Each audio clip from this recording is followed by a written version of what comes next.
What's up guys, this is Notebook coming to you with another episode of But Does It Spin, and today we got something a little special. Our friend who goes by the name of Justiceiro, which is the Portuguese name for the Punisher, has gifted us a Beyblade for us to open here. And so of course, we did have to draw him a little avatar, which is right here.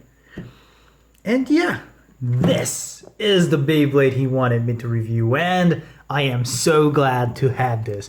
Fantastic. It is World Spriggan. Amazing. As a lot of you guys who have been watching my channel knows, I don't have a lot of sparking Beyblades. That was the one season I skipped out on. Don't have a lot of sparking Beyblades. I did start collecting Takeratomi stuff only like halfway through Dynamite Battle. Up until then, I was only a Hasbro collector. I didn't have access to Takeratomi stuff. Anything before Dynamite Battle, I didn't have. But the GTs, of course, I've been getting from Pro Series, Hasbro Pro Series. So Sparking was mostly the only one that I didn't have any Beyblades of. The ones that I have open right now are only from the Random Booster 25. So this is cool to have, and these will be the only opponents for World Spriggan for now. But like we did with Average Joe's Lord Spryzen, every time World Spriggan battles, we will bring out Punisher's avatar just to feel like he is here with us and as if he's the one battling. So thank you, Justiceiro. I really appreciate your support and friendship. Thanks, man. So let's open this baby up and take a closer look at these parts. But before we continue, leave us a like if you've been enjoying the series and consider subscribing not to miss any future videos of But Does It Spin. So are you ready? Let's go.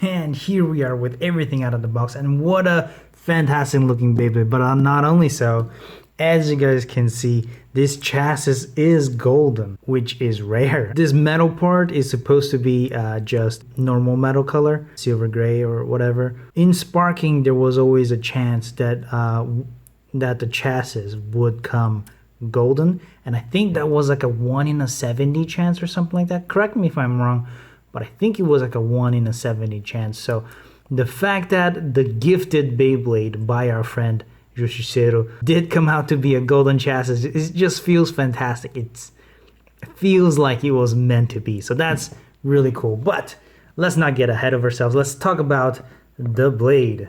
The ring, I guess, is what is called in Sparking. The ring is called World, and it can be spun to the right on this golden white side and to the left on the black and red side.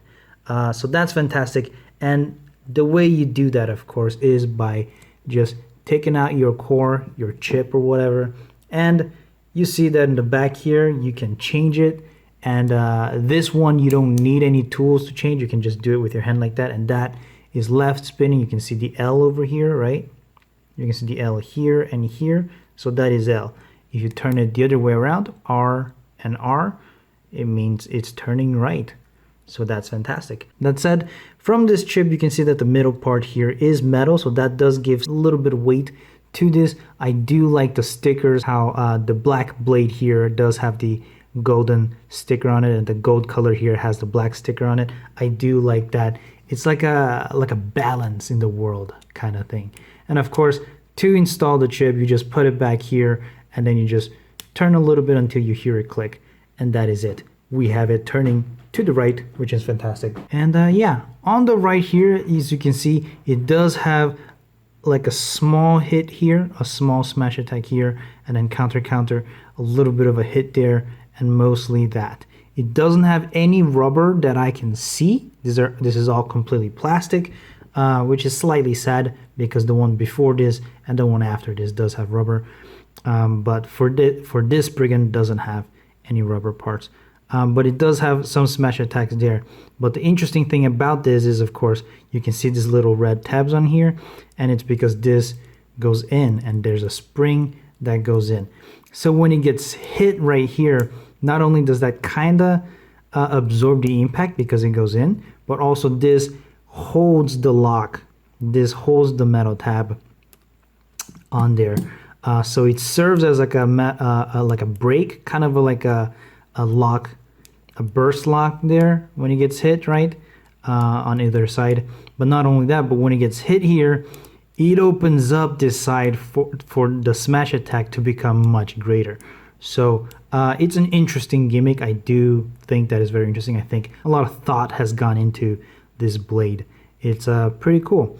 And when you turn it around, you see that the left spin also has the burst locks, and it also, when it gets pressed, it does open up this heavier attack right there.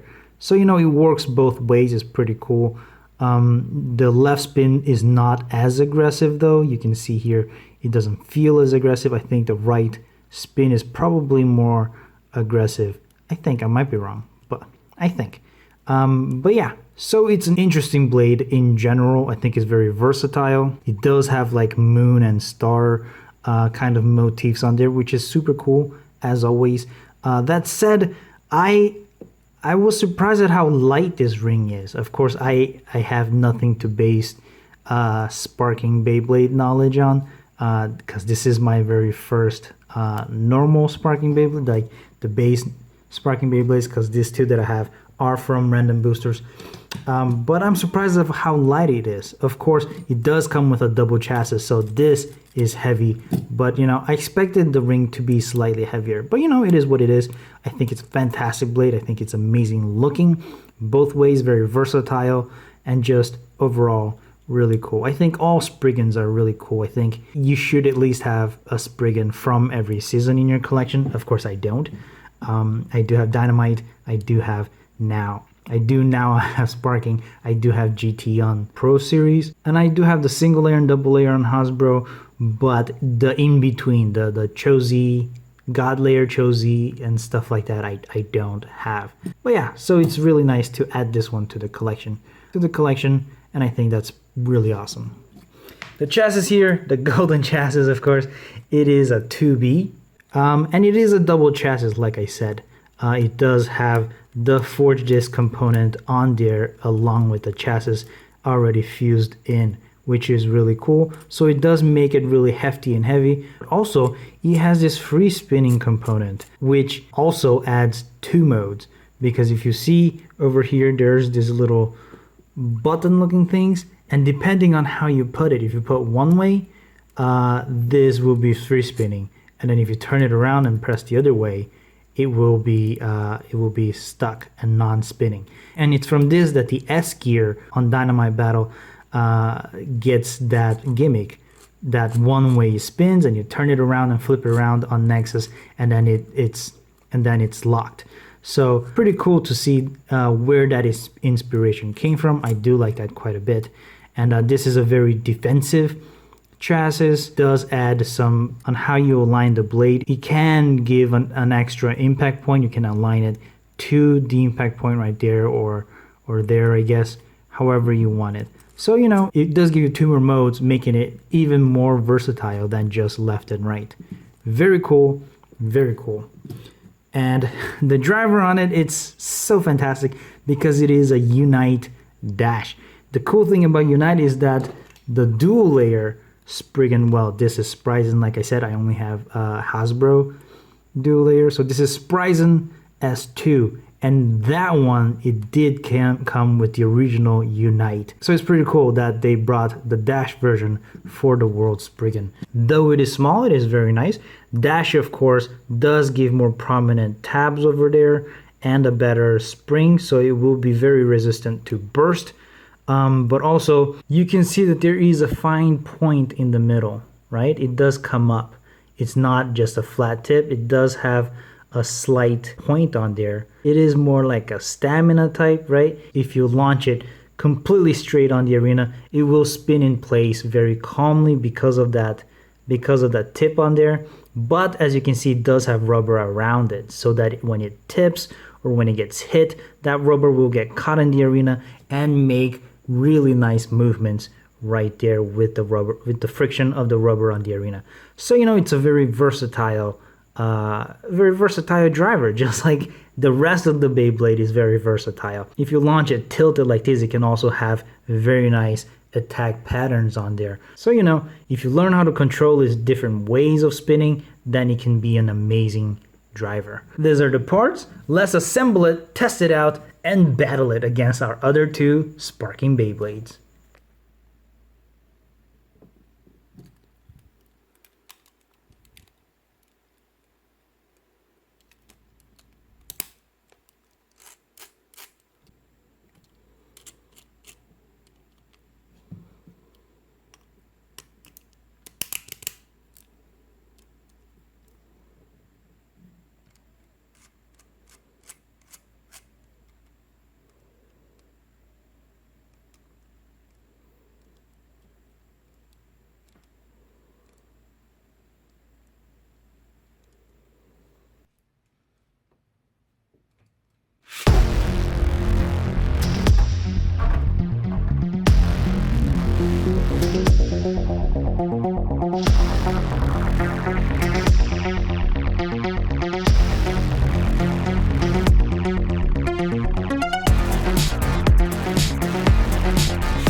And that's it, folks. You saw that World Spriggan did beat the other two sparking bays that we have quite easily. No contest there. But when Average Joe's Lord Spryzen appeared with its Pro Series combo, focusing mostly on stamina, World Spriggan had a hard time. With his rubber tip, he kept going around, and in doing so, he kept losing stamina. Whereas Lord Spryzen, with all of its weight towards the outside, that's what I had to show you. Leave us a like if you enjoyed this video and subscribe to see more videos like this. Of course, we are focusing mostly on Beyblades, but we also do bring other kinds of spin tops from time to time, and sometimes even stuff that are not even spin tops, but then we try to spin them anyway just to see if we can. So if you're into stuff like that, I'll see you next time, and until then, stay nerdy, guys.